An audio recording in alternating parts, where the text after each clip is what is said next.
Welcome to the Free Kick Podcast. My name is Todd, and today I am joined by Ed, who has been a Sons of Ben member since 2009. How are you doing today, Ed? I'm doing great. Awesome. I'm glad to hear it, and thank you for joining me on today's show. But before we get started, why don't you tell me, how you became a fan of the Philadelphia Union? Yeah, I kind of just, I saw a cover of the Delco Times. I live in South Philly now, but I used to live in Delco, about 10 minutes from the stadium. And seeing like one of the old mock-ups of the stadium on the cover of the Delco Times and how it was going to be in Chester. And it was really intriguing to me because growing up in Delco, I've been through Chester, I commuted through Chester, I've gone to community college sort of through there out to media. And I think we all know by now, Chester's kind of a forgotten city. Used to, like, if you go through where the Chester Transportation Center is now, it's just a lot of, it looks like it was a bustling city, years and years ago. And now it's just a lot of empty buildings and, sort of just not thrown together businesses, but like sort of temporary type businesses. And I think people have this sort of conception of, and maybe it's the media and maybe it's whatever, but of crime and poverty and this and that, and just sort of that ghost city look that you see from, I guess, a lot of Rust Belt cities nowadays. Look around at Pittsburgh or any Midwest city that sort of used to have this industry and now it doesn't. Chester was sort of a smaller version of that. But just commuting through there and interacting with people, it's not as bad as people want to make it out to be. And it was just always people going to work. I was going to school and they were going to work, and everybody kind of just either kept to themselves or talked to their friends or whatever it was that morning. And so when I saw it was going to be in Chester, I was really intrigued by that. It really grabbed me, especially because I'm a soccer fan and they're going to build a soccer stadium 10 minutes from my house. It's kind of a no-brainer for me at the time. So I do like more internet searching. I dig a little deeper. I find this Philly MLS site with a link to put $50 on a season ticket deposit. And I'm like, season tickets for a stadium that isn't built yet, for a team that doesn't have a name yet. Very intriguing to me. So through that site, I find Sons of Ben's website. And through Sons of Ben website, I find Big Soccer, where all these guys that have been pushing for this since 2007 are all just kind of, they're on there every day, just basic soccer talk, a lot of Premier League talk, just anything to kind of get through the day. And all these guys interacting and planning events. They would go to a lot of U.S. games back then. I know they went to the Kicks. I know they went to RFK. And I wasn't too involved. I was more of like a lurker at that point. But after I started like sort of chatting with people on Big Soccer and then eventually on Twitter, I started to get to know a lot of those guys. And I guess I was listening to Mike Thomas's episode yesterday, and he talks about that team name when they named the team name announcement event and he said, I think it leaked like a week before, so everybody kind of knew what it was going to be. And I think there was some Sons of Ben merch and some flags and stuff like that they had ready to go. And it was just, it was the first time I went to an event, and I dragged a few friends with me. And there was like a pregame thing at McGillen's before the announcement at City Hall. It's a short walk from McGillen's to City Hall. And I just remember meeting a lot of people on the train there, then at the bar that I'd been talking to on Big Soccer, and just a lot of just really real nice, cool guys that were really pushing for this team for a couple of years at that point. And I felt like a real connection there, even before we weren't even watching a game yet. It was just watching these front office guys announce the team name. But they put in all this groundwork, and I had a lot of respect for it. So, from there on, I did do the season ticket deposit, got 2 tickets, ended up dragging whichever friends I could. It was just me and whichever friend was around that day. And it was crazy. Those first couple of years at PPL, now it's Town Energy, but it was PPL then. And it was just every week you didn't know what you were getting into, the vibe of the state. It was something like, my family had been Eagles season ticket holders. And even the early tailgates at PPL, it was like mind blowing. I'm like, this is for a soccer team in Chester, all this. So I was just sucked in, and I was anyway. I had season tickets from before they even announced it, but it really drew me in. And every week it was just, you never knew what it was going to be, especially with Latu and a lot of those players back then. And Peter Novak was just out of his mind. You never knew what you were going to get with him. And it's kind of it's like pro wrestling or a soap opera. It's just one of those things that's a constant story that now I can't even quit it. Now I'm on every day on Twitter. I'm listening to, I don't know how many different Union podcasts now. Yeah, it has definitely taken off since, like you said, since 2007 when a couple guys got together to create the Sons of Ben and everything. And now you look 10 years afterwards, and now you see all these different union podcasts and you see just all these people come out to the stadiums. And sometimes it's not even the same people. I mean, you can look at the impact that Marco Fabian had on the team last season. Just so many Latino fans that came out for the first time just to see Marco Fabian. And, that's the kind of initiative we want to see the front office do, bring in new people who typically wouldn't come to a union game. And whether that be because of a player from a different country and everything that a lot of people can relate to, whether that's, giving away free tickets or whatever. I mean, it's just, you'd like to see the initiative from the fans and everything. But one thing I found intriguing that you messaged me, you said you joined Dive in the Box, which is a soccer-centric punk rock band made up of union fans as a bass player in 2014. So how did you guys all, come about to make that band? Well, it's kind of like I was saying before about the sort of tailgate situation. I met Justin Lee at that first team name announcement event, but he'd been another person that had been on Big Soccer. He'd always, like, we both always played music in different scenes. I played with a guy from high school that Kurt Weill's brother. He ended up being famous, and his brother didn't. But we played in high school for a while. I played guitar and bass and different stuff, and I just kind of became friends with Justin through the soccer. We talk about music, but it never really went anywhere. And he met Jack Craighead, I think around 2010, 2011, just from tailgates, just from union games, just from hanging out, Sons of Ben scene. And he was deep into the Philly punk scene. He'd been in a few bands with the guys. The Endercats ended up to be Legion 76, a lot of Roxborough people. And Justin lived in Delco. I lived in Delco. Jack lived up in Roxborough, and their drummer, Mike Sharkansky, lived up in Roxborough too. And they all kind of became friends. And I think they started the band a few years before I joined. They put out an EP and an album. They moved on from their first guitar player. I think Justin, maybe collectively as a band, they wanted more movement on the bass and not just the same three chords. And Justin started playing bass. He was able to move a guitar and kind of not miss a beat. And I came in and just tried to add stuff to the old songs on bass. But the last album we put out, that's the only one I'm actually recorded on. But I've been friends with those guys since the team started. And Justin used to just have these parties. He used to live in Marcus Hook, like 5 minutes from the stadium. And he would have these parties at his house where everybody would just spill out of the game, half in the bag, and go to his house and keep drinking for another 2 hours. I didn't go to all of them, but that was almost like a weekly thing for him. And it sort of became a thing of a legend. There's a song on there called Away Match Rules, where you leave the game, go to his house, and drink like you were at an away game. Because you're not like, I guess and back then there was a lot of like those guys traveled to away games more, like even Toronto and Montreal, and you weren't driving, you're in a hotel, you didn't have the car. Oh, we're away match rules. Let's all drink at the bar and go crazy. And I think that was a big, that was kind of a part of the atmosphere more in those early days, just because I think everybody kind of knew the team was just okay, and we didn't know what to expect week to week anyway. And it was kind of like an Eagles atmosphere in the parking lots. It was just crazy, and people never knew what was going to happen. And I think, back then there was some sort of like clique sort of situations, especially within the group. And there was a few hundred people that ended up doing like what's called a bear fight. And that's a Jaeger bomb and a Irish car bomb back to back. It's a brutal drink. And people used to do it in the parking lot before the game and black out and forget the game. Jesus. Yeah, it was crazy back then. And it kind of fizzled out now, but we kind of had our own clique there a little bit. And I think from that, we all just kind of got together, and I ended up joining the band. They formed the band. I ended up joining the band later on. But Jack Craighead really has a lot of, if you go through the songs and like a lot of the soccer references and sort of mixing it with punk rock and all together, that's really Jack. He's just a degenerate soccer fan.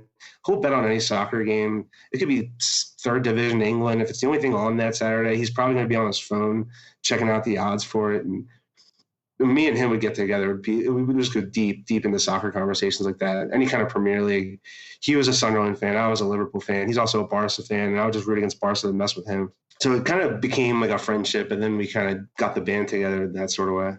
Yeah, awesome. I mean, I love that story right there. And I mean, not many people can give that kind of story that you just gave, where people are blacking out in the parking lots before the game, forgetting why they're even there in the first place, and then by the time they're waking up and everything, well, the game's over. Everybody's leaving the stadium, and So we're a little more tame now, and we have a few beers and have a good time, but it doesn't get to that level of crazy anymore.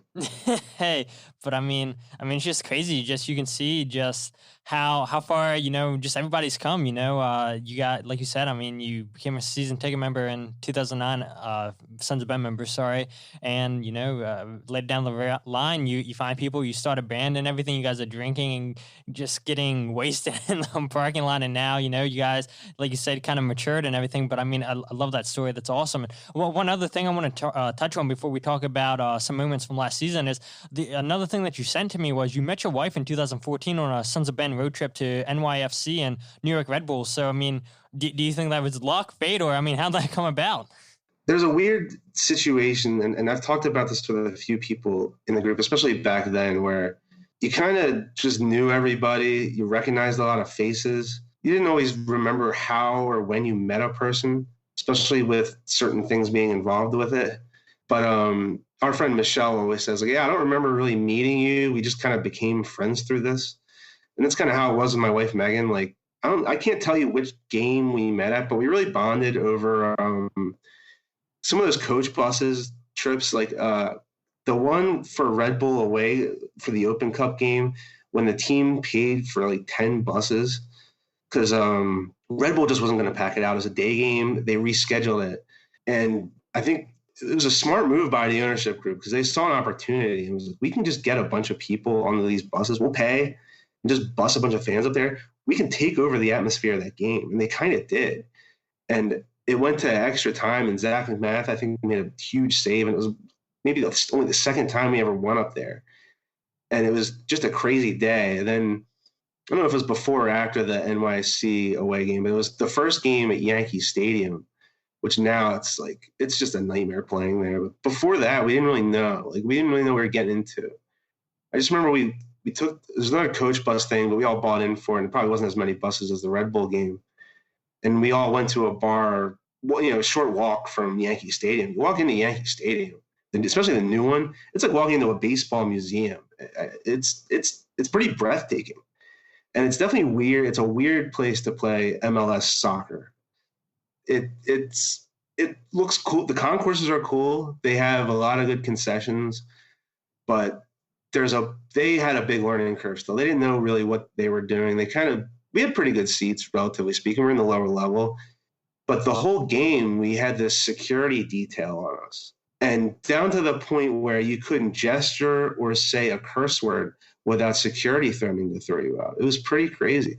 There's a chant, "Come on, Union, score a goal." It's really very simple. Yeah. Put the ball into the net. Well, they didn't like that, and we did it a lot, and it was very tense at Yankee Stadium. But I think, as a group, we just really bonded. And I just remember bonding with my wife on those bus trips there and back. And after a while, she started coming out to Dive in the Box shows too, and I think we just wanted to be around each other more and more, and especially at games. Like, you kind of have your clique of friends at a game that you just kind of migrate to, and we sort of just migrated to each other, and it just kind of went from there. We started hanging out at my house a lot because I live near the stadium, and then we started living together. Then we get married, and we just got married in April. Congrats. And we still follow the team. We moved from Delco to South Philly. But I still plan on going to games this year. Awesome. I mean, I'd love to hear that. And, my sister and girlfriend, it was all of our first time going to games last season and everything. My sister, I mean, the first game I took her to, she got hooked and everything. But my girlfriend, she's not big into soccer, but I mean, I probably took her to 10 of the 18 games last season. And, after the last game against New York Red Bulls, which we'll hit on a little bit later, the playoff game and everything, she's like, yeah, I definitely got to keep coming back to more and everything. So, I mean, for the females out there that are listening to this podcast that are debating whether or not to go to a Union game, don't debate it. Just go out there. Like, you're going to have a blast. And like you said, I mean, go with friends or whatever. I mean, you don't have to go by yourself. And even if you go by yourself, I mean, there's enough nice people that I met out there in the river end. or I mean, not even just the river. And I mean, throughout the whole stadium, I mean, I'm sure you can find people that are there by themselves or people that will take in the game with you and everything. So, I mean, if you're debating about it, just go. And you know, that's not just for females either. I mean, if that's for guys too, that you guys are out there debating, oh, do I go or not? Just go. I mean, it's going to be one of the best decisions that you make. And I know for me personally, it definitely was the best decision I could have made in the year 2019 was going to the first game against Toronto, the home opener. But moving on, what are some of your favorite moments from last season? And don't say the first playoff win. Like I said, we'll talk about that a little bit later.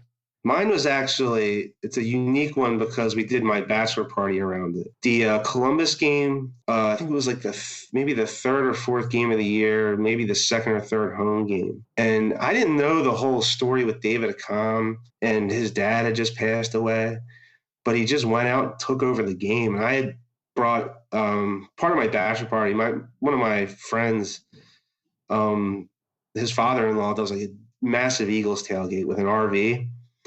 So I got like 15, 20 of my friends together, and we took this huge RV down to Talent Energy and had a big tailgate down there. That was awesome. We went to a few bars first, and we had a big tailgate down there. But we got like 20 tickets together, and we kind of had a whole section. In retrospect, we probably should have been in the river end because we were just really rowdy. And I think I forget where we were on the opposite end of the river end, maybe, or in the corner there. And I think it was the end where he scored the 2 goals, but it was just crazy, just a crazy game. And I didn't know at the time, or reading after, the whole story with David Accam was really something because he didn't have a ton of big games with the Union. He had a few moments, but that day he really just took over the game and made it his.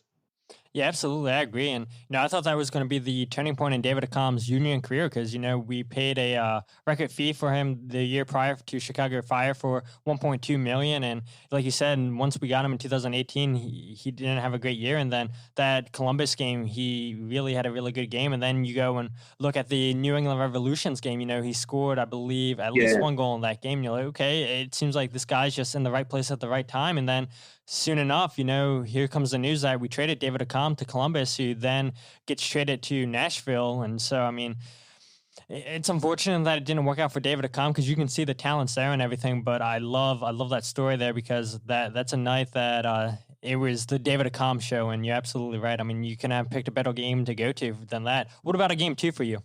What was the alumni night where they had everybody back and they had all the stars? Yeah, that was a really fun one because I think and I just went alone, and it was one of those games I kind of wandered around. That bar deck they have, I was hanging out there for maybe the first half. Then I went to the river end for the second half, but just ran into a lot of old friends. My buddy Kevin that I hadn't seen in a couple of years, probably Jeremy Sharp. I don't see too often down there anymore. It was just one of those games. I ran into a buddy from high school there. It was just one of the games where it's alumni night for them, but I ended up running into all these people that I hadn't seen in a couple of years. It just ended up being like a really perfect night, and it was a good game too. It was an absolutely great game. I mean, the Union had all the alumni there, so I forget what time they opened it, but they out in the Toyota Plaza. I mean, people want autographs, pictures. There. Yeah, well, that was a pretty neat. I did the axe throwing. They had the axe throwing set up there. That is, yeah, I forgot about that. Yeah, that was pretty neat, seeing all the people do the axe throwing. And then I think they had a couple different bar tables set up outside where you could try different beers and whatnot. So that was kind of cool, too. I mean, that whole night was great. And then, like you said, I mean, seeing old friends that you hadn't seen, I mean, you can't beat that, a win, and then you see people that you haven't seen in forever. So, yeah, it's definitely a great moment. I mean, I've been telling people, my favorite moments this season have been the 3-2 victory against Minnesota United, the first game that Minnesota has lost at home. And, it was just a great comeback victory. We saw Harris's beautiful free kick goal. Auston Trusty got the game winner. Then, I mean, who can forget about the Ilsinho game where we won 3-2 when Ilsinho, everybody calls it the Ilsinho game. He scored a brace that game. And I remember we were down 2-0, and then we got 3 goals in the river end. And, I mean, that was as loud as I've heard that place all season. And then, you see the Atlanta game, the LAFC game, the New York Red Bulls game. I mean, it just seemed like the atmosphere was getting louder and louder each and every time that big teams came into that stadium and we got a result. And then my last game was that 1-1 draw against LAFC, because that's when I personally started to believe that, yeah, the Union are for real this season. LAFC were this team that everybody said, oh, they're going to be the team to win the cup this year. They're the best team in the league, and nobody's giving the Union a chance. I didn't even give the Union a chance. I thought we would lose, and if we were lucky, lucky to get a draw, I'm all for it. But we see Casper come out within the first 3 minutes, score a goal, and that place erupts and everything. I remember I couldn't see anything in front of me because of all the smoke, and they kick off the ball. I'm like, did they kick off yet and everything? I mean, that's a game that I'll never forget. But do you have a game 3? No. You know what I would say, I'm ripping off all of Mike Thomas's answers for this stuff because I just listened to it.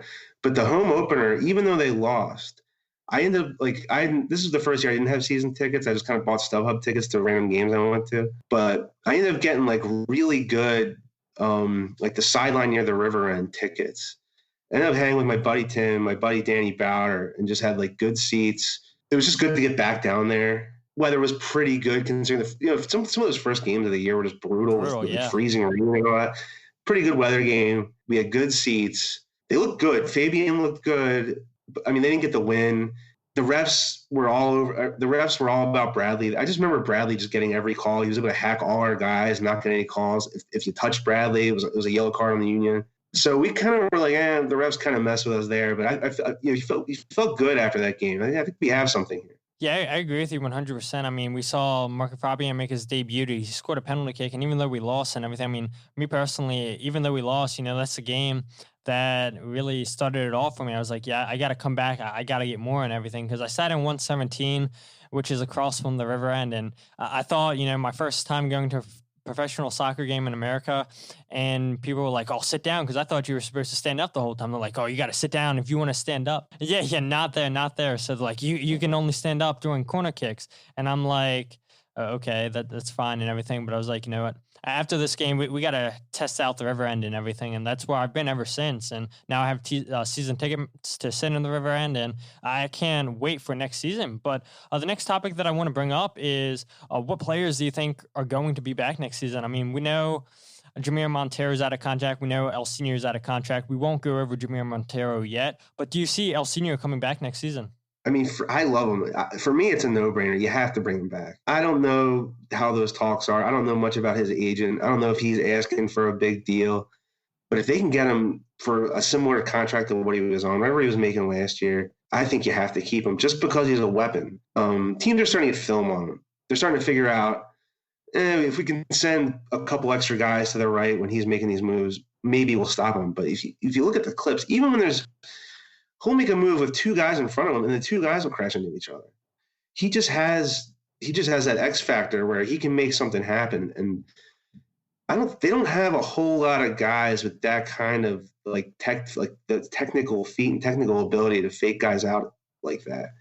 And Curtin's a big fitness guy, and maybe he's not a 90-minute player anymore, but I still think he's useful as the guy off the bench, the first guy off the bench. If you're down a goal, I think it's a no-brainer to bring him on. Yeah, I agree with you 100%. I tried to real quick. I was trying to pull up how much Ilsinho made. I know it was around 300. I think I want to say, but I'm not going to stall for time to get the exact number. It wasn't a ton of money and everything. And yeah, I mean, I would love to see Ilsinho back. And like the last couple of people I've said on this podcast, if you're big on social media, you'll see that the Union around New Year's were using pictures of Ilsinho to say Happy New Year's and whatnot and everything. So why would you use those pictures if for a fact a player is not coming back next season? So, that kind of gives me hope that, something's close with Ilsinho. And like you said, teams are figuring out what Ilsinho does and everything. But, you could try to think, okay, well, Ilsinho always cuts left, cuts right and everything. But until you get into that game situation and everything, you can watch all the film you want and everything. But until he does those moves on you, it's no guarantee that you're going to stop him. So I do hope Ilsinho is back next season. But I guess until something's announced, I'm not going to try to get my hopes up too much higher than what they are right now. But moving on, what do you make of the trades of Fafa Picault to FC Dallas for $375,000 and Auston Trusty to Colorado for $750,000? Fafa I really liked as a player. Good locker room guy. Incredible speed. Maybe the fastest guy on the team in the last few years. His finishing, I think, was hot and cold at times. I think he'd go games without scoring, but then he'd have a game where he scores two and you're like, who is this guy? But I think it was a good deal. They got a lot for him. And the problem with a player like him and with wingers in the system in general, there just isn't there just isn't really a place for him the way they're shaped, the way they're set up. If they're a 4-3-3 team, I think it's a no-brainer to have him up in one of those wing positions. He's a perfect attacking winger in this league, I think. It's just right now they don't play an attacking winger. They play two strikers. They play, a diamond midfield, and they let the fullbacks do a lot of running. But I love him as a player. I wish him well, except for when they're playing us. But I think he's going to have a good year. I think Dallas can kind of make their shape around him a little bit better than we were going to. We weren't going to change. They weren't going to change the system for him. But I think it's a good deal for both sides. He's going to get to play more. The Union got a lot back in terms of allocation money or whatever. So I'm kind of okay with it. I just hope he does well there. Yeah, absolutely. I mean, you hit the nail right on the head. I mean, you're not going to change your whole formation for one player. And especially, I mean, he was given chances to play as a number 9. But, I mean, Fafa's not built as a number 9. He's built as a winger and everything. And like you said, I mean, you look, like we said earlier, they got rid of David Akam, who was more so a winger. Fafa Picault, you get rid of him, and he's more so a winger. So, I mean, the Union don't want to use outside wingers, which is definitely fine and everything. I mean, the 4-4-2 diamond worked last season and everything, and I'm excited to see, with some of these pieces we could potentially get in, how that's going to work and everything. But what about Auston Trusty? I mean, this is a guy who came through the academy, 21 years old, who last season, 2018, it looked like, okay, this is going to be a great partnership between Auston and Jack Elliott going forward. But then he has a couple bad games, and Mark McKenzie and Collin take his spot, and he just couldn't get back into the starting lineup since then.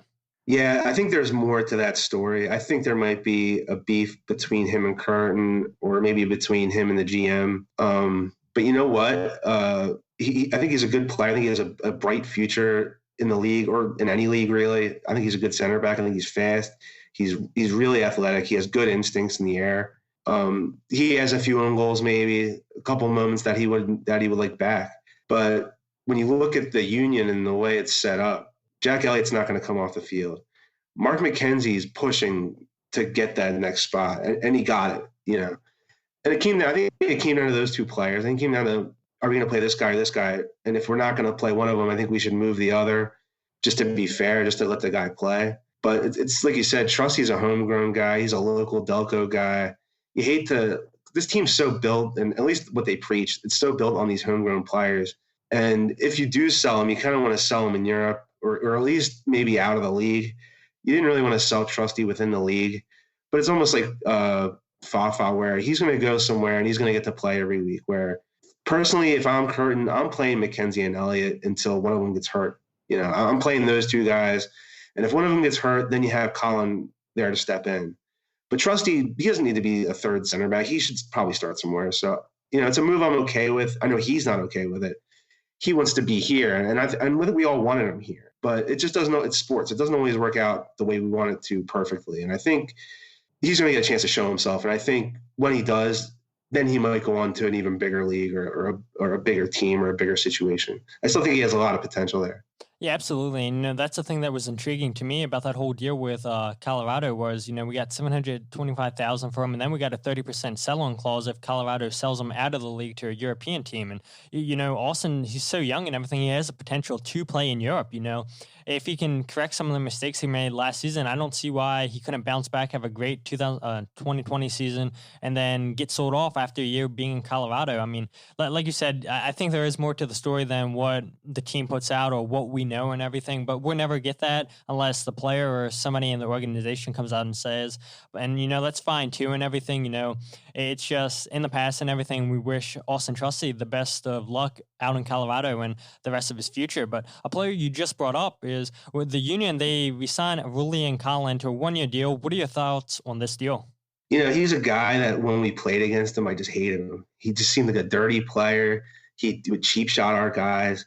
I remember a game when he was just having his way, and the Union subbed on Connor Casey, and everyone just knew what was going to happen next. It was almost like a hockey goon moment where Casey comes on and just goes on and lights him up. Maybe it was a corner. I forget. It was like a ball in, or I forget how he got to him, but I think it might have been a corner coming in, and Casey just had an opportunity to lay him out, and he did it. And we, everybody went crazy for Casey. But over the years, Collin's gotten traded to a few different teams, did a year or two at Red Bull. He's a sound veteran center back.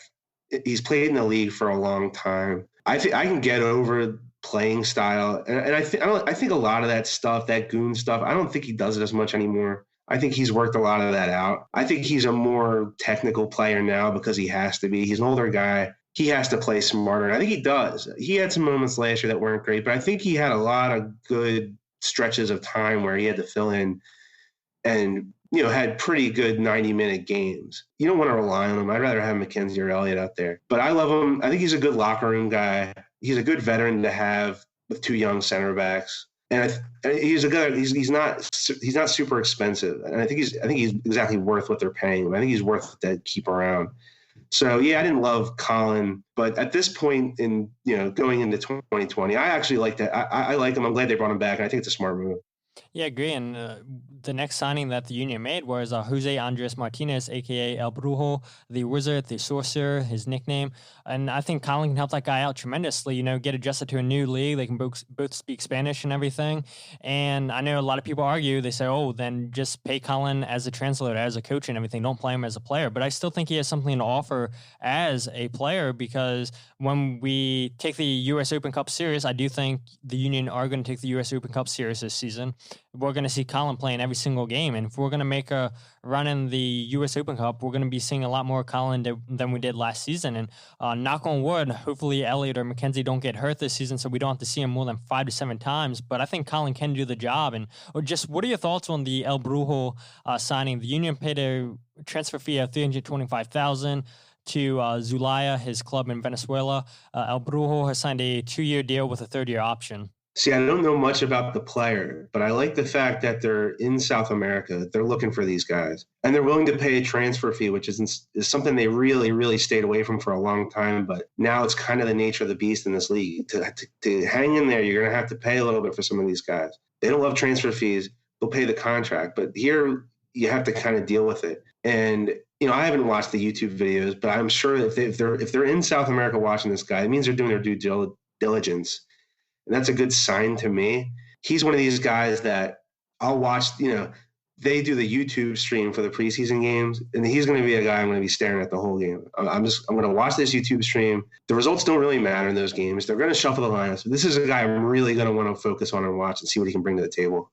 Yeah, absolutely. And I'm curious to see how he gets on, because he's listed as a center defensive midfielder, but he can also play as a right back, apparently, according to transfermarket.com. So there's a guy, who's versatile, and I love versatile players. You don't want to just get yourself stuck with a player that can play in one position, do one thing. A player, if you get injuries, you can move around, and he'll be just as fine as he was in position in A as he was in B, and vice versa. So I'm looking forward to, like you said, in preseason, how he gets going and everything, and I'm happy that they signed him way before preseason starts and everything. And I think he's going to be a player that has every motivation in the world to play well for us, because he's so close to getting in the Venezuelan national team, and he's just going to take his game to the next level, because he knows he's so close and everything. So he knows he's playing in a tougher league in MLS as opposed to playing in Venezuela and everything, and he knows more eyes are going to be on him. So, I'm thinking he's just so motivated to do well and everything. I think this is going to be a good signing.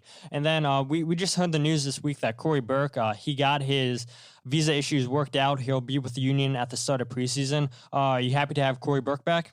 Yeah, I'm happy to have him back. He's a sort of a sleeper value guy that was able to score a lot of goals here. He kind of laid low for a while. I think was he with Bethlehem for a while, I think, and they brought him up. But he's a guy who likes it here. He's a guy that wants to be here. When I walk around the concourse, maybe before, I'll see his whole family there in his jersey. Maybe 10 people. He likes it here, and he's a productive guy. He'll have a few streaks of maybe not scoring, but if he's in front of the goal, he can get in the right spot, and he usually finishes those. There was a time when it was him and Sapong, they were kind of back and forth, and CJ would sometimes get the ball on a platter and just put it over the net or put it into the seats, and you're just kind of like, oh my God. But when Corey Burke came in, and people remember, it was like a breath of fresh air. He's in front of the goal. He's finishing easy shots. He's getting in position. He's a big guy. He can hit. This league, they are tough on strikers. Center backs get to do whatever they want to strikers, and it happened to CJ. It happened to Fernando Aristeguieta. He got brutalized in this league. But Corey Burke can hang with those guys. They can't push him around as easily as some other guys. And he's a guy that can, and especially in this system with those 4 midfielders, if you can get in the right spots at the right time and finish, you can be productive on this team. I think Casper has shown that. He's a big, strong, he's kind of a full package. Casper has great finishing ability, and he's big and strong. Corey sort of a similar style, maybe not as refined as Casper, but in this system, he can be productive. So maybe he doesn't start every game. But again, like you said before, with the Open Cup, you're going to need guys like him. You're going to need guys that are fresh off the bench, haven't been playing every week maybe, or maybe just as a sub here and there. And then you're going to need 90 minutes out of him. And he's a guy that can show up and do that. And he wants to be there. He got stuck with he got stuck with this sort of an immigration green card sort of situation in Jamaica and still was able to play down there, still stayed in shape, and immediately wanted to come back. And that's a good sign. We've had so many guys over the year that just want to leave. Halfway through the season, they want out. They want to go home. They want to go to this other country. He wanted to come back here, and I think that says a lot about him. Yeah, absolutely. I agree with you. And like we were talking about earlier, with Fafa Picault gone, that loses you a bench option and everything. And so if you're behind a goal, we know that Corey Burke can put the ball in the back of the net. And he's a player who's going to be so motivated, who missed the whole season, basically last season. And unfortunately, he had to play in the Jamaican League. But I believe I saw he was the leading goal scorer down there, which I know is not saying much and everything. But this is showing that this is a guy who's motivated, that wants to come back and do whatever he can to get into that starting 11. If not, at least make the starting 18 for the week and everything. And I think Corey Burke is definitely going to be a big piece going forward for us. But now I want to move on to the rumors, and I'll start off with Jamiro Monteiro. So according to Jamiro's club, FC Metz last week, them and the union are still in negotiations to secure a permanent deal for Jamiro, and the transfer fees believed to be between 2 to 3 million, and a salary would be around 2 to 3 million as well. So do you want to see Jamiro Monteiro come back next season? I'm really conflicted. And if this team didn't have the budgetary problems that they do, I bring them back. I pay whatever they have to pay them. But we know that's not how it is. We know that Sugarman only has a few million extra to spend every year, maybe 5 million extra to spend over the cap every year on a good year. That's with last year with Fabian, Medunian, and Bedoya and a few other guys, and Monteiro. But I think Monteiro as a player looks great. He's fast. He's fit. He's got great technical ability. He's a great passer. He can shoot it, especially in a clutch situation. But I think after that injury that he took a really bad tackle that one game. I think it was a yellow card kind of tackle. Maybe it was probably a borderline red. I don't remember if they called it a red. Yeah, he got a red. Okay. And I have a feeling he kind of got turned off to the league from that a little bit. I hope that's not the case, and maybe it's the injury itself, but he wasn't really the same after that.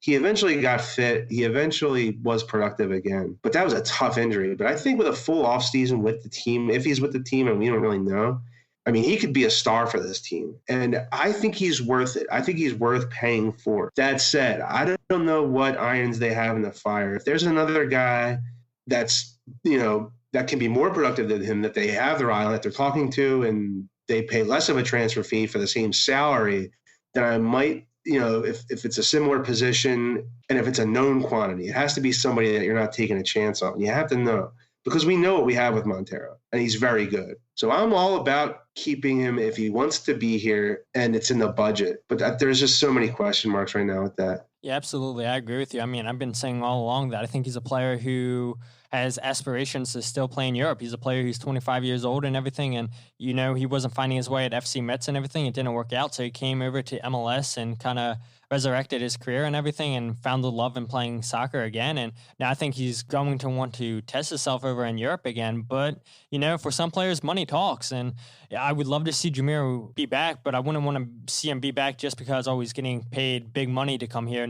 I want to see him be here because he wants to be here. But funny enough, the latest rumors are that the Union are targeting a left winger who people are hoping that can play as a left-sided midfielder player, kind of in the same position that Jamiro Monteiro plays. That player is Jan Vodháněl. According to iSport CZ, the Union are interested in signing the 22-year-old Jan Vodháněl. He currently plays for Czech Republic side Bohemians 1905, and his contract with them runs until December 31st, 2021. Jan, like I said, he plays as a left winger / left midfielder. And there's a lot of people out there that are saying that he could play in the midfield, playing on the left side of that midfield. And now, though, yesterday I think I saw this, according to new reports, iSport CZ reports that his club Bohemians rejected the first bid from the Union, which it was rumored to be $700,000 because Bohemians wants $1 million for Jan. But Jan is hopeful that another bid comes as he wants to play for the Union. And in an interview he did with this website, he called MLS his quote-unquote dream. So what are your thoughts on this? Yeah, it sounds great, and it sounds like a contingency plan a little bit. To me, that signals Monteiro might not be back. But if he wants to be here, I love that. I like that. I like that attitude. If he can play the position, let's say they bring both of them back somehow, have them battle for the spot. It's great for both players. I don't know much about Jan. I don't watch Bohemians much, but yeah, it shows me that they're out there. They're offering $700,000. I mean, that speaks volumes to me with this team. We've been through some lean years here, and they're throwing out transfer fees. I like to see it, and Ernst has a good record scouting over there in general in Europe. I kind of trust him right now. I think Wagner was an incredible find. I think he was the best left back in MLS last year, and nobody knew who he was before the season started. So I kind of trust him on this, but it also kind of looks like a contingency plan for Monteiro. But hey, if at least they're doing that. At least they have a contingency plan, Yeah, absolutely. I agree with you. It sounds like he's a good player, and if Monteiro doesn't work out, hey, and he wants to come here, I'm all about it. Let's see what we can do. Yeah, absolutely. I agree with you 100%. And I mean, we're seeing so many people being linked with the Union. I mean, nobody knew who Monteiro was last season. Nobody knew who Kai Wagner was or Sergio Santos. And if you say you knew any of those players, you're a liar. Like, there's nothing you can do to convince me that you knew who any of those guys were. And we saw that, all three of those guys contributed last season to the Union. And so, like you said, Ernst hasn't fared us yet, and I don't think he is. He has a plan and everything. And if plan A doesn't work out, then at least he has plan B, C, and everything. But, maybe he can go out and get some of these targets. Maybe he can get plan A, B, and just have open competition. And the last player that the Union have been linked with is Matej or Oravec. According to Paolo Pavlovsky, the Union are interested in the 21-year-old Slovakian defensive midfielder. According to transfermarket.com, Matej can play as a center back and a right back. He has a contract that runs until June 30th of 2022. I would guess, in my opinion, his club would probably ask anywhere between $500,000 to $1 million just because this player arrived to his club this season. He's played in the Champions League, the Europa League qualifiers, and he has played in 16 out of his 18 clubs games this season. And in 2018, he was also nominated for the Golden Boy Award, which is nominated to the best young footballer. So, I mean, this is a guy who has a lot of good accolades so far in his young career and everything.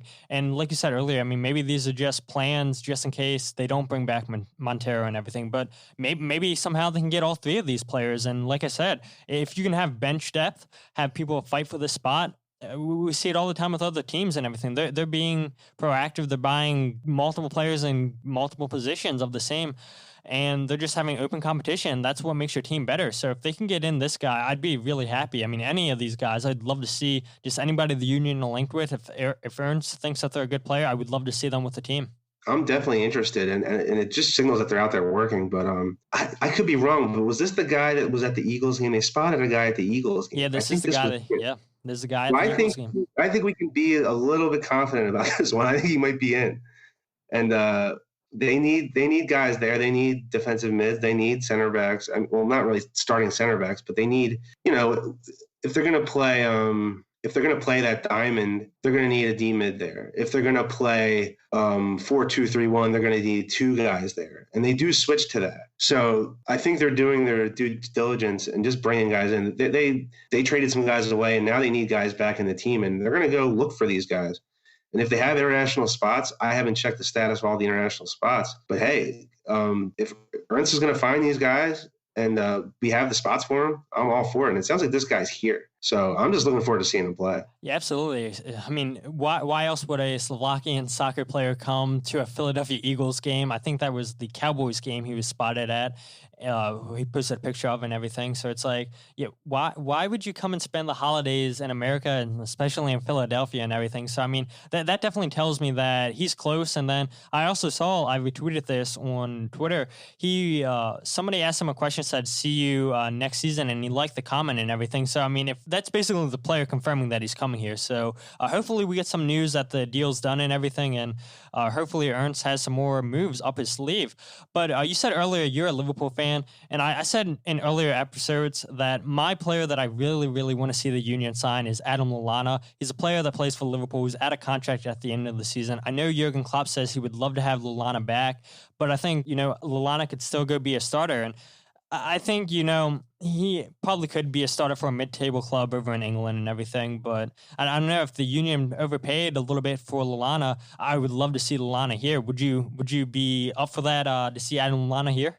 Yeah, I did listen. I listened to that podcast, and it made a lot of sense to me as a guy that's watched him enough. And he's, I've watched him with England's national team too. I love him. He could play 10 with this team. He could play outside mid with this team. He could do a lot of damage, especially in MLS in general. I think he could play with any team, and he has a lot left. I think he has a lot left to give. And in terms of like that big signing that everybody keeps talking about, people are tweeting about it today. Big signing this, big signing that. Lallana is a guy I would love to have. I would love to have him here. If we're going to talk about Liverpool players, there's a few others, just because I thought about that by comparison, there's a few others that I think if you overpaid could bring to MLS. One being James Milner, who doesn't start for Liverpool too often anymore. He starts with injury, if there's an injury or the way they're scheduled, they've had 4 games a week for the last couple of weeks now. So he's gotten more minutes, but he's a guy that can come to MLS and play that center mid role and just captain his team. And almost like Schweinsteiger does now. I mean, he attacks. Schweinsteiger attacks a lot more. Milner would probably play back more, but he could be a leader on a team. And another guy that doesn't maybe get a whole lot of minutes with Liverpool, he's a bench guy, is Shaqiri. Yes. Xherdan Shaqiri. He would run up and down the field in MLS. He would be so fun to watch. I don't want to make fun of a former player, but Shaqiri reminds me of Danny Cruz. If Danny Cruz had like a whole lot more skill, he just plays with all heart. But he can come off the bench in the Premier League and get you a goal just like that. He's a guy that could come over here and really do damage. Yeah, I agree with you. My sister, she's a Liverpool fan. I'm a Manchester United fan, and she loves James Milner. I mean, she has his jersey and everything, so she would love to see Milner here. And I know Milner just signed a contract extension a couple of weeks ago with Liverpool, so I think that one's out of the question. But Shaqiri, on the other hand, like you said, he's not getting much playing time with Liverpool. I think he's 29 years old, 30 years old. He's won everything there is to win in European football. I mean, the only thing he hasn't won is the Premier League, and that looks like Liverpool are going to have that wrapped up at the end of the season. I mean, I'm not saying anything. I'm not jinxing anything. You're not going to give me a jinx. Hey, I try to beat you into it. I'm just saying one game at a time, one game at a time. Hey, I mean, with a 17-point lead and then a game up on Man City, I mean, if Liverpool somehow failed to win the league, I mean, this would be the biggest collapse in any sports, in my opinion. But Shaqiri, I mean, I would love to see him here too. And we had Barnetta here a couple seasons ago, a guy from Switzerland, played with Shaqiri in the national team. And I don't know if Shaqiri and Barnetta are close or whatever, but if they are, Barnetta put in a good word for us, and maybe we could get Shaqiri to be our big player signing going into the next season. But real quick, though, I want to bring up the first playoff win against the New Jersey Pink Cows. What are your thoughts on that game? I was there. It was a weird one, at least going in.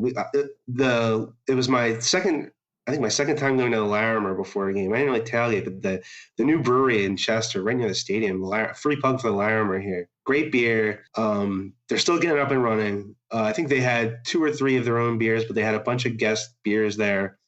Me and my buddy Tim went there, and it's packed because it was just pouring rain all day, just pouring. And I think people just didn't want to do their own tailgates. You had to bring your own tent and do all that. So I figured just go there. Well, everybody had the same idea, and it was just packed. But it was really fun. And I think even just on the walk to the stadium from the brewery, we were soaked. We both had raincoats on and all that. It was fine. But as the game went on, I think the weather got a little bit better. But that was just a game where they just kept giving up goals, and you kept thinking, I don't know. I think we're still in this. I think just a break here or there, we could get back in this. And then they kind of started to happen. You get a goal here. You get, I forget who scored the first couple goals, but you get back into it. And I don't do a whole lot of river end games anymore, but I was in 136 for that game. And they scored that last goal in the river, like in that side of the stadium, into the river. And it was kind of a weird angle, especially from the back. It looks like he's crossing it. And you kind of just see it go in. And the way the crowd just, the crowd just erupted. It was like nothing I've ever seen. I mean, I've been to a million games there, and I can only think of a few goals like that. When Roger Torres came on and scored against Red Bull in that league game back in 2011, it was one of those, like, it was just like a tense game, and it just blew up. It just blew the tension open. This was different. This was, they battled back and forth, give up a goal, get a goal back, 3-3, get to extra time. And to get that extra time goal from a guy that, you know, he had a mixed year. I think he could have got more minutes. Maybe that's a fitness thing. And maybe he's a little selfish as a player. He'll take a bad shot. But I don't know. I don't know what the interview says. I don't know if he's just, was it a shot or a cross? I don't even know. Yeah, I don't even think he alluded to what it was. I mean, it just went in the back of the net, and I guess that's all he cares about. So yeah, and I think it might have taken a deflection, but it just landed right in that perfect spot where nobody can touch it. And it just erupted back there. I mean, it was insane. It was just an incredible moment. I think it really capped off the season. It would have been nice to have the next round at home, but for that to be the last home game of the season, it really just has that fire. Like, I'm ready for the home opener today. Let's have a home opener today. Let's start now, because I still have that fire from that game in me, and I'm ready to go. Like, I think they showed so much heart in that game, and to battle back like that and to get that goal, it was crazy. Yeah, absolutely. I agree with you. I mean, ever since the season ended, I've been up at the stadium a couple times for different fan events and everything. And it's like I've taken the chance to just walk out in the stadium and everything. Like, I can just picture that day and everything, just the stadium being packed and everything, even though the goals aren't out there on the field is not marked and everything. It's just, that's a moment that anybody that was at that game, you'll never forget it. The first win in team history against the New Jersey Pink Cows. It doesn't get bigger than that, beating your rivals, to see your DP player. I mean, that's why you pay those guys in big moment situations like that. And I know it didn't work out as all of us wanted it to for Marco Fabian, but in my opinion, he was worth that money just for that goal alone. And that's a moment that I'll never forget. And I still go back and watch highlights of that game because, like you said, I mean, it's still a fire inside of me. And I hope that the players feel the same way. And that first home opener against San Jose, March 14th, I hope the players can go into that home opener with the same fire they had against the New Jersey Pink Cows. But real quick, though, I have a couple of questions for you, kind of alluding back to the Union not making a huge signing yet. Are you concerned at all by that? I guess I'm concerned every year when they don't, but they, you know, their timeline's a weird one. They'll bring a guy in when they're a week into preseason. Sometimes these things take a while, and especially a big signing.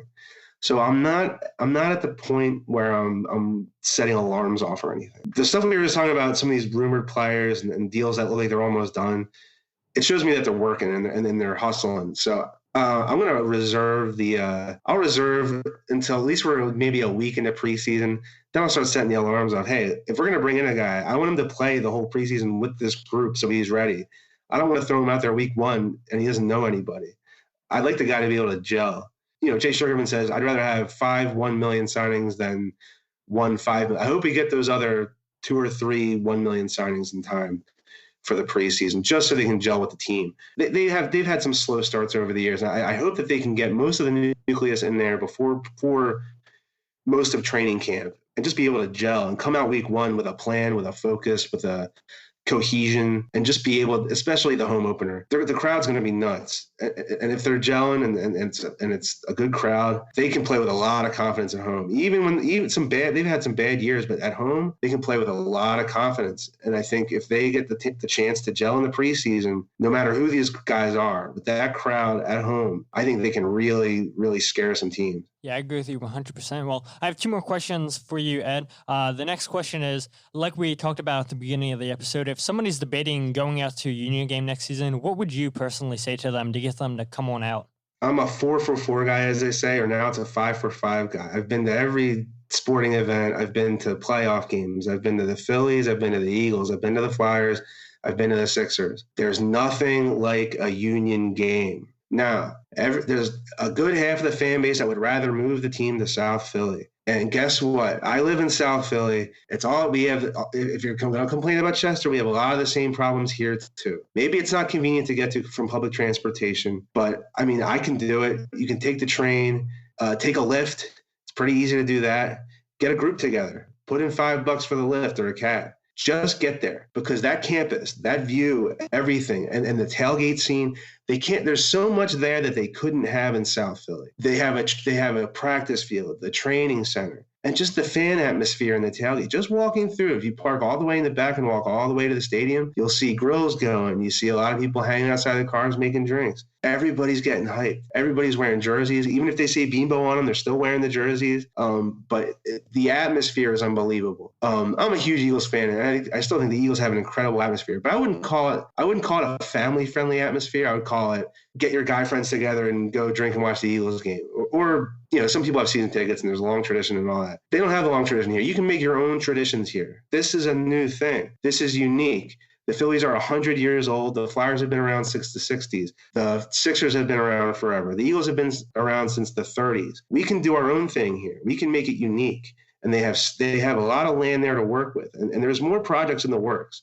They pitched this big stadium development project years ago when they were trying to get county and state funding for the team. Then they had the real estate collapse, and that kind of went away. But I think it's coming back. Larimer is building there. They're getting all sorts of land approvals around there, and it's just a great place to watch soccer. You can watch Arsenal and Liverpool in giant stadiums in England. Watch a Fulham FA Cup game. It's a tiny stadium, and those fans are absolutely crazy. That's what I want PPL or Town Energy to be like. Maybe it's a small stadium, but if it's packed, it is loud, and it doesn't matter how many people. When that place is sold out, we saw it with the playoff games, even in Open Cup games where it wasn't sold out. The atmosphere, the noise level, it picks up, and you just have to experience it. You have to be there. There's a lot of people that soccer is this, soccer is that. Maybe I don't like soccer. That's fine, but go and experience it. Check it out. Go early. Check out the tailgate scene. Walk around the stadium a little bit. Check out there's a lot of food options. Bring your kids. It's great for kids. The tickets are affordable. But there's so much opportunity there. And we have the opportunity with the union to make our own Philly sports traditions there. And it really has a unique feel. Yeah, it's in Chester. Yeah, Chester this, Chester that. But guess what? The atmosphere there's nothing like it. There's nothing like it in South Philly. There's nothing to compare to it. You just have to go, and the crowd. It's a knowledgeable sports crowd. It's a knowledgeable soccer crowd. They said when they did the expansion, they said we're not going to try to convert people who aren't soccer fans. There's enough soccer fans in this area that go to the bars every Saturday morning and watch European teams. We just have to win those people. And if you're one of those people, I am. When Liverpool wouldn't be on cable, and nowadays with NBC Sports, they're on almost every week. They're a big famous team, blah blah. But back in the day, you had to go to Tiernanog or Fado. You had to go to the Dark Horse and watch it between three guys' shoulders if you could see the TV, and drink a few beers at 10 in the morning just to tip the bartender. Now, like that whole thing, you don't have to do it anymore. We have our own team now. We can make our own traditions here. And they're starting to show a lot of promise and a lot of ambition. And it's just a different atmosphere. It's very Philly, but it's soccer fan Philly in probably the best way possible. Yeah, absolutely. Man, I wish I would have just asked you that at like the last question, and we ended this episode on that, because I mean, just listening to you talk and everything, it gave me chills and everything. But my last question for you is, can you tell everybody where they can find you on social media? At Buzzkill Ed. The nickname doesn't make sense anymore because I have long hair. I used to have a buzz cut. It kind of made sense. Buzz Ed. Ed Fagan on Facebook. Buzzkill Ed on Twitter. There's an underscore in it. I follow back some people. I won't name names in the union. Some of them are capos. Don't follow back. I follow back Union fans. If you're a Union fan, I'll follow you back. If you're a Philly sports fan, I'll follow you back. And we just, with me, it's verbal diary almost. Any kind of random sports thought. If I'm watching the Liverpool game, I'm watching the Union game. If it's an away game, especially. Union away game on Twitter, especially those late night ones, it's always very interesting. It's worth getting a Twitter account just for the Union Twitter during a late night away game. So that's where you can find me. And I'm just talking about whatever with sports on there. Yeah, absolutely. And if you're not following myself and the podcast on any social media, you can find us on Twitter, Facebook, and Instagram at Free Kick Pod. You can find us wherever you get your podcast by searching The Free Kick. And if you can't find it that way, then just type in The Free Kick, Todd Lewis, and you'll be able to find it that way. But thank you so much, Ed, for joining me today. And I had a blast talking with you, even if we spent some time talking about Liverpool. That's okay too. I would love to see any of those three players that you mentioned here playing for our club and everything, because at the end of the day, we're supporting the Philadelphia Union. We're all one, even if we have different European teams, and that's okay too. But like I said, thank you so much, Ed, for coming on. Yeah, thanks for having me. I like the podcast. I like all the Union podcasts. Kevin Kincaid, Doobie Brothers, Free Kick right here. I just like all of them, and it's incredible content to have nowadays. In 2010, you didn't have all these podcasts. Now it's the off season, and I kind of get through the day on some of this stuff. So thanks for doing it, man. I really appreciate it. Yeah, no problem, man. I've had a blast talking to you and all the other guests I've had on the last couple episodes. But with that said, my name is Todd, and this is the Free Kick Podcast.